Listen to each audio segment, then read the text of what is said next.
ஹல்லேலூயா. கர்த்தருடைய பரிசுத்த நாமத்திற்கு மகிமை உண்டாவதாக. எல்லா தெய்வ பிள்ளைகளுக்கு கர்த்தர் இயேசு கிறிஸ்து நாமத்தில் வாழ்த்துக்களை அறிவித்துக் கொள்கிறேன். ஹல்லேலூயா. நாங்கள் யாவரும் ஒரு மிஷன் தலைவனுக்கு ஜெபம் செய்வோம். ஹல்லேலூயா. எங்கள் அன்புள்ள பரலோக பிதாவே, பரிசுத்த பிதாவே, அனுக்கிரகிக்கப்பட்ட பிள்ளைக்காக ஸ்துதிக்கிற சோதரிக்கிற பிதாவே, ஆண்டவரே மீண்டும் உம்முடைய பாதத்திலே எங்களை தாழ்த்துற சமர்ப்பிக்கிறோம். ஆண்டவரே உம்முடைய தெய்வ பாதத்தை நாங்கள் கண்டது ஒருபடியாக பரிசுத்த தேவன் எங்களுக்கு தந்த வழியை கிருபை நாங்கள் நினைத்து ஸ்துதிக்கிற சோதரிக்கிற பிதாவே, ஆண்டவரே இந்த வேளையிலே கர்த்தாவே உம்முடைய வார்த்தையுமாக அன்பு நேர கர்த்தருடைய பாதத்திலே நிற்கவான் அடிமை தகுதியில்லை பிதாவே. ஆனாலும் பரிசுத்த தேவன் அடிமை நிறைத்துக் கொண்ட உம்முடைய மகா கிருபைக்காக ஸ்துதிக்கிற சோதரிக்கிற பிதாவே, அடிமை ஒன்று ஏழு கர்த்தாவே அடிமை மறைக்கிறேன் வெளிப்படுவீராக. எங்களோடு கர்த்தர் பேசணுமே, எங்களுடைய தொழிலுமே ஒவ்வொரு பிள்ளைகளுடைய வாழ்க்கையிலும் ஆண்டவரே ஆத்மீக விடுதலையும் ஆண்டவரே கர்த்தாவே, ஆண்டவரே சரீர சௌக்கியம் கொடுத்து கர்த்தாவே ஆத்மாவின் சந்தோஷத்தை பெற்று அனுகிரகத்தோடு விலகலிவே சகாய்க்கணுமே அப்பா. எல்லா துதிய கனமகிமை கர்த்தருக்கே செலுத்துகிறேன். சர்வீட் பெருமா இயேசு கிறிஸ்து நாமத்தில் கெஞ்சி கேட்கிற பரம தந்தையே, ஆமென். அல்லேலூயா. சிந்தைக்கு எடுத்துக்கொண்டதான வேத வசனம் சங்கீத புஸ்தகம் 2ஆம் அதிகாரம் 11ஆம் வசனம். சங்கீத புஸ்தகம் 2ஆம் அதிகாரம் 11ஆம் வசனம். பயத்துடனே கர்த்தரை சேவியுங்கள், நடுக்கத்துடனே களி கூறுங்கள். அல்லேலூயா. பயத்துடனே கர்த்தரை சேவியுங்கள், நடுக்கத்துடனே களி கூறுங்கள். அல்லேலூயா. அருமையான தேவ ஜனமே, இந்த வேளையிலே ஆண்டவருடைய வார்த்தை சொல்கிறது, பயத்துடனே கர்த்தரை சேவியுங்கள். அல்லேலூயா. நடுக்கத்துடனே களி கூறுங்கள். பயத்துடனே கர்த்தரை சேவியுங்கள். நாம் எப்படி நாம் கர்த்தரை சேவிக்கும் போது நம்முடைய தேவனாகிய கர்த்தரை நாம் சேவிக்கிறோம், ஆராதிக்கிறோம், மகிமைப்படுத்துகிறோம். அல்லேலூயா.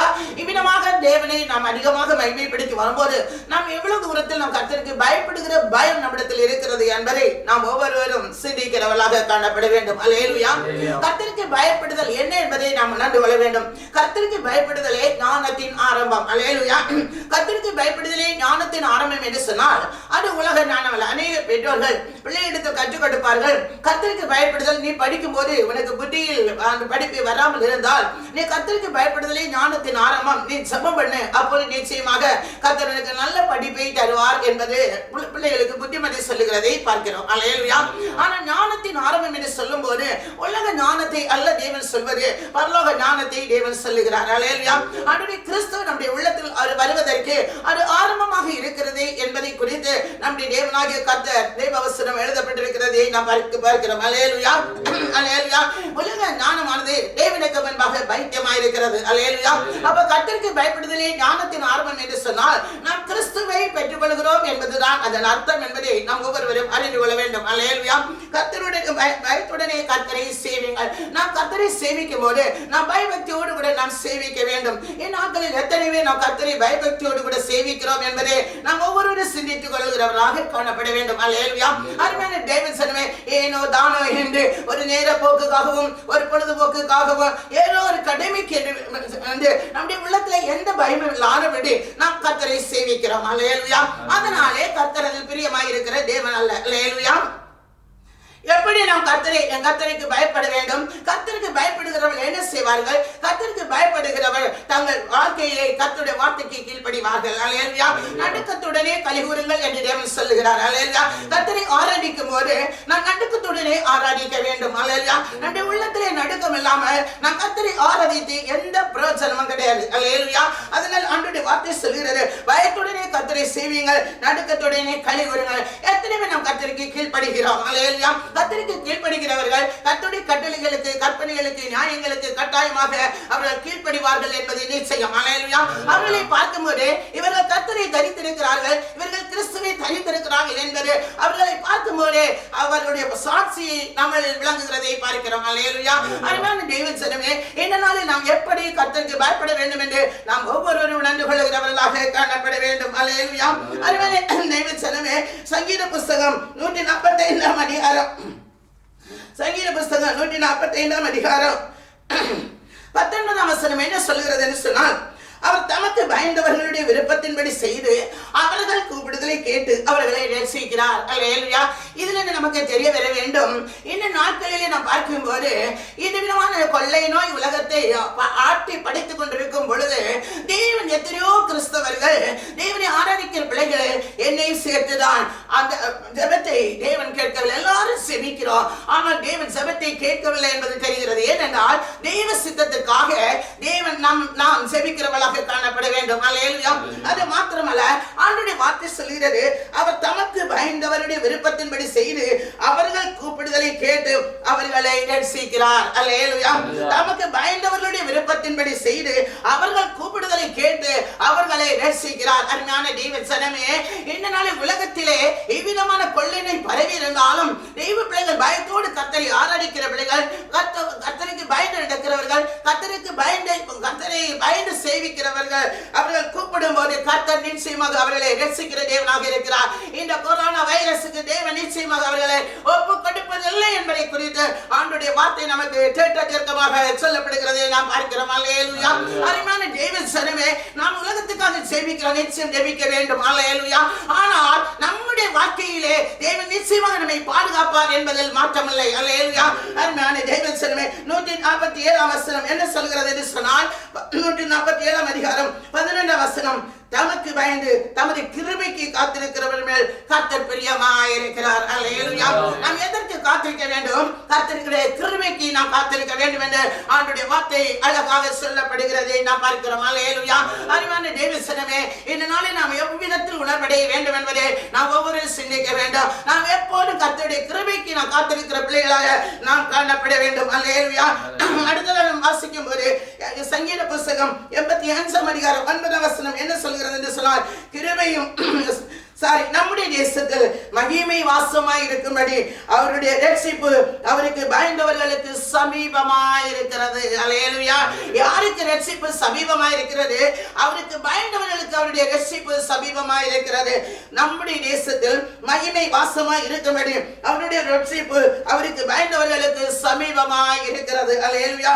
நாம் தேவனுக்கு பயப்படுவோமானால் அவருடைய ரட்சிப்பு நமக்கு சமீபமாய் இருக்கிறது என்பதை குறித்து ஆண்டவருடைய வார்த்தை சொல்கிறது. மாத்திரமல்ல, நம்முடைய தேசத்தில் மகிமை வாசமாய் இருக்கும்படி. அல்லேலூயா. அருமையான தெய்வ ஜனமே, நாம் வேத வசனத்தை வாசித்து விட்டு விடுவதல்ல, வேத வசனத்தின் பிரகாரம் நம்மை தேவனுக்கு நாம் ஒப்பு கொடுத்தவர்களாக, தேவனுக்கு கீழ்ப்படுகிற பிள்ளைகளாக, தேவ கற்பனைகளை கட்டளையில் ஏற்றுக்கொள்கிற பிள்ளைகளாக, எப்போது தேவனுக்கு பயந்து ஜீவிக்கிற பிள்ளைகளாக நாம் காணப்பட வேண்டும். அல்லேலூயா. கர்த்தருக்கு பயந்தவர்கள் மேல் நீதி சூரியன் உதிக்கும் என்று தேவ வசனம் அழகாக எழுதப்பட்டிருக்கிறது. அல்லேலூயா. நீதியின் சூரியனாக இயேசு கிறிஸ்து நம்மளில் உதித்து எழும்புவார் என்பது நிச்சயம். அல்லேலூயா. அருமையான தெய்வ ஜனமே, மல்கியா புஸ்தகத்தில் என்ன எழுதப்பட்டிருக்கிறது சொன்னால், மல்கியா புஸ்தகம் 4 அதிகாரம் 2 வசனம் சொல்லுகிறது, ஆனால் என் நாமத்துக்கு பயந்திருக்கிற உங்கள் மேல் நீதியின் சூரியன் உதிக்கும். அல்லேலூயா.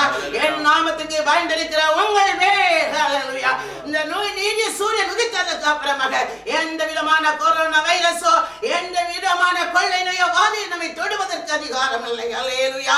அருமையான தேவ ஜனமே, ஆண்டவருடைய நாமத்துக்கு நாம் பயந்திருப்போமானால் நம்மேல் நீதி சூரியன் உதிக்கும். ஆண்டவருடைய வார்த்தை சொல்கிறது, அது செட்டைகளின் கீழ் ஆரோக்கியம் இருக்கும். அல்லேலூயா. அது செட்டைகளின் கீழ் ஆரோக்கியம் இருக்கும் என்று எழுதப்பட்டிருக்கிறது. நீங்கள் வெளியே புறப்பட்டவர்கள் இந்த நாளிலே நடைபெற்றிருக்கிறோம், லாக்டவுன்ல இருக்கிறோம். அல்லேலூயா. அருமையான தேவ ஜனமே, அவருடைய நாமத்துக்கு பயந்திருக்கிறவர்கள் மேல் நீதியின் சூரியன் உதிக்குமானால் அவருடைய செட்டைகளின் கீழே ஆரோக்கியம் இருக்கிறது. அவர்கள் எங்கும் புறப்பட்டு செல்லலாம். நீங்கள் வெளியே புறப்பட்டு கொளுத்த கண்டுகளை போல் வளருவீர்கள். அல்லேலூயா. அருமையான தெய்வ ஜனமே, அவ்விதமான ஆத்துமாவை யாராலும் பிடித்து கட்ட முடியாது. அல்லேலூயா. அவ்விதமாக ஒரு ஆசீர்வாதத்தை தேவன் நமக்கு தந்திருக்கவர் நாம் எந்த விதமான வாதிக்கோ எந்த விதமான கொள்ளை நோய்க்கோ நாம் பயப்பட வேண்டிய அவசியம் இல்லை. அல்லேலூயா. கர்த்தருக்கு பயந்து நாம் சேவிக்க வேண்டும். கர்த்தரை பயத்தோட கூட நாம் சேவிக்க வேண்டும். நாம் நடுக்கத்தோட கூட நாம் கர்த்தருக்குள் களி உறுகிறவர்களாக காணப்பட வேண்டும். அல்லேலூயா. அடுத்தபடியாக ஆண்டவருடைய வார்த்தை சொல்கிறது, மல்கியா தீர்க்கதரிசி புஸ்தகம் 3 அதிகாரம் 16 வசனம் என்ன சொல்கிறது சொன்னால், அப்பொழுது கர்த்தருக்கு பயந்தவர்கள் ஒருவரோடு ஒருவர் பேசிக் கொள்வார்கள். அல்லேலூயா. கர்த்தருக்கு பயந்தவர்கள் ஒருவரோடு ஒருவர் பேசிக் கொள்வார்கள். கர்த்தர் கவனித்து கேட்பார். அல்லேலூயா. நம்ம இந்த நாள்ல நம்ம 2 பேர் இந்த நாளையாவது எந்த நாளையாகலும் நாம் 2 பேர் சேர்ந்த உடனே நாம் என்ன பேசுகிறோம்? அல்லேலூயா. பலவிதமான உலக காரியங்களை நாம் பேசுவோம். அல்லேலூயா. ஆண்டவருடைய வார்த்தை என்ன சொல்கிறது? கர்த்தருக்கு பயந்தவர்கள் ஒருவரோடு பேசிக் கொள்வார்கள். கர்த்தர் கவனித்து கேட்பார். அல்லேலூயா. நாம் என்ன பேசுகிறோம் என்பதை 2 பேர் சேர்ந்த உடனே நாம் பேசுகிற வார்த்தையை தேவன் கவனித்து கேட்கிறவராக இருக்கிறார். அல்லேலூயா. எங்கு நமக்கு நியாயத்தீர்ப்பு இருக்கிறது என்பதை நாம் இந்த நாளிலே உணர்ந்து கொள்ள வேண்டும். அல்லேலூயா. கர்த்தருக்கு பயந்தவர்களுக்காகவும் அவருடைய நாமத்தை தியானிக்கிறவர்களுக்காக ஞாபக புஸ்தகம் அவருக்கு முன்பாக எழுதப்பட்டிருக்கிறது. அல்லேலூயா. அப்ப ஒருவர் போது கர்த்தரை பற்றிய கர்த்தருடைய நாமத்தை மாத்திரமே தியானிக்க வேண்டும் என்பதை குறித்து ஆண்டவருடைய வார்த்தை எழுதப்பட்டிருக்கிறது. ஹல்லேலூயா.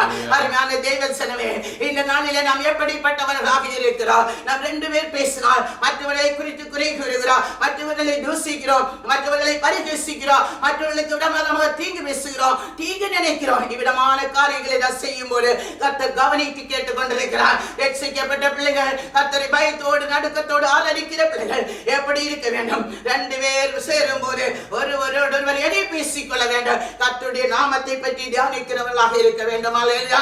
கர்த்தர் அதை கவனித்து கேட்கிறவராக இருக்கிறார். அல்லேலூயா. அவர்களுக்காக அவரிடத்திலே ஞாபக புஸ்தகம் எழுதப்பட்டிருக்கிறது. ஞாபக புஸ்தகம் என்று அவருக்கு முன்பாக வைக்கப்பட்டிருக்கிறது என்று எழுதப்பட்டிருக்கிறது. அல்லேலூயா.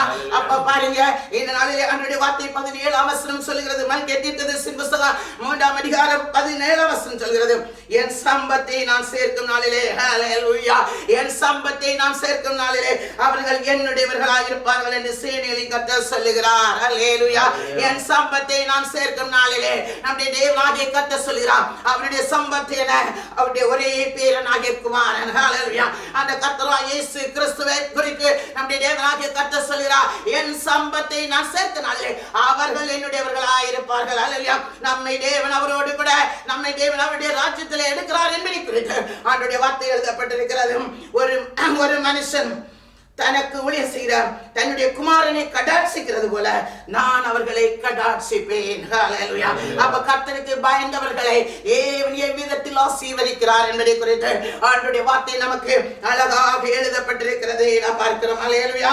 128ஆம் சங்கீதம் சொல்கிறது, கர்த்தருக்கு பயந்து அவர் வழிகளில் நடக்கிறவன் எவனோ அவன் பாக்கியவான். ஹல்லேலூயா.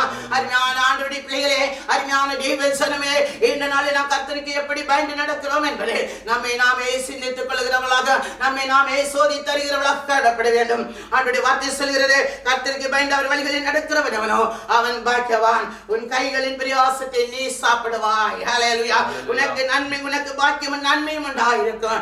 உன் மனைவி உன் வீட்டோரங்களே தனிதனி திராட்சை கொடியை போல் இருப்பாள். உன் பிள்ளைகள் உன் பந்தேசிலோ ஒலிவ மர கன்றுகளை போல் இருப்பார்கள். ஆண்டவருடைய பிள்ளைகளே, இந்த நாளில் ஆண்டவருடைய வார்த்தை இவ்விதமாக எழுதப்பட்டிருக்கிறது என்று சொன்னால், ஒரு குடும்ப வாழ்க்கையை பற்றி தேவன் எழுதவில்லை. இது சபையை குறித்ததான தேவனுடைய வார்த்தை. ஹல்லேலூயா. சபையின் அனுக்கிரகம் எப்படி இருக்கும்? ஒரு சபை ஊழியர் இல்லை, ஒரு சபை மக்கள் எவ்விதத்தில் நடந்து கொண்டால், கர்த்தருக்கு பயந்து நடந்து கொண்டால் அந்த இடம் எப்படி இருக்கும் என்பதை குறித்து, அந்த சபை எப்படி இருக்கும் என்பதை குறித்து ஆண்டவருடைய வார்த்தை எழுதப்பட்டிருக்கிறது. உன் மனைவி வீட்டோரங்களில் கனிதரும் திராட்சை கொடியை போல் இருப்பாள். உன் பிள்ளைகள் உன் பந்தேசிலோ ஒலிவ மர கன்றுகளை போல் இருப்பார்கள். ஹல்லேலூயா. கிறிஸ்துவின் கன்றுகளை தான் எழுதப்பட்டிருக்கிறது. ஹல்லேலூயா. இது ஒரு குடும்ப ஜீவிதத்திற்குரிய காரியம் அல்ல. ஹல்லேலூயா. இது தேவ சபைகளுக்குரிய காரியம். ஹல்லேலூயா. அருமையான தேவ சபை, தேவ ஜனமே, இந்நாளி தேவ சபைகள் தேவாலயங்கள் அடைக்கப்பட்டிருக்கிறது. நாம் நம்மிடத்தில் பயம் இல்லாத காரணத்தினால், அருமையான பிரிய ஜனமே, இந்த நாளில் நாம் கர்த்தருக்கு பயந்து அவர் வழிகளில் நடப்போமானால் நிச்சயமாகவே கர்த்தர் இவ்விதமான பெரிய காரியங்களை நிச்சயமாக ஏற்படுத்தி தருவார். ஆண்டவருடைய வார்த்தை சொல்கிறது, இதோ கர்த்தருக்கு பயப்படுகிற மனுஷன் இவ்விதமாய் ஆசீர்வதிக்கப்படுவான். ஹல்லேலூயா.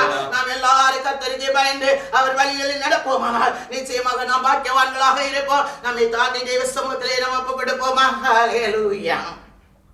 பரிசுத்தம் மேல் பரிசுத்தம் பங்கமில்லாமல் பெற்றிட, பரிசுத்தம் மேல் பரிசுத்தம் பங்கமில்லாமல் பெற்றிட, நீதியின் சூரியன் இயேசுவுடனே நீதி அணிந்து என்று வாழ்வோம்.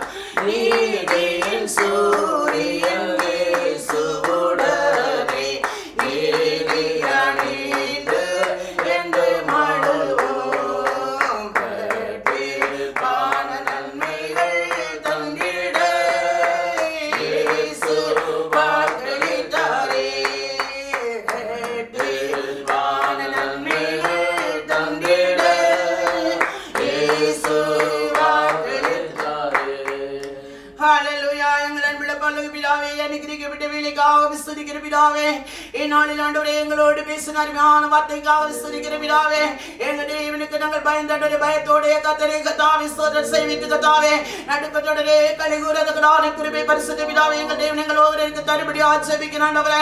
ஆண்டவரே கர்த்தருக்கு பயந்தவர்கள் வெளியே சூரியன் உதிக்கும் என்பதை பார்க்கிற வேண்டவரப்பா. ஒவ்வொரு பிள்ளைகளை விடவே தேவன் ஆசீர்வதித்து கர்த்தாவே, என்னால் ஒவ்வொரு தேவனால் ஆசீர்வதிக்கப்பட்டு காக்கப்படுகிற பிள்ளைகளாக என்னுடைய அனுக்கிற ஒவ்வொரு பிள்ளைகளோடு கூட இருக்கபடி ஆட்சேபிக்கிறான் ஆண்டவரே.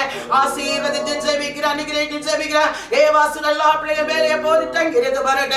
எல்லா துடி கனமையுமே கர்த்தருக்கே செலுத்துற ரட்சகர் மீட்பருமாய் இயேசு கிறிஸ்து நாமத்தில் கெஞ்சி கேட்கிற பரம தந்தையே, ஆமென். அல்லேலூயா.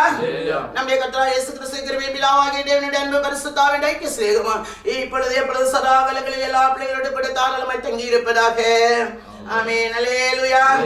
கர்த்தராகிய இயேசு கிறிஸ்து யாவரையும் தாராளமாக ஆசீர்வதிப்பாராக. ஆமென்.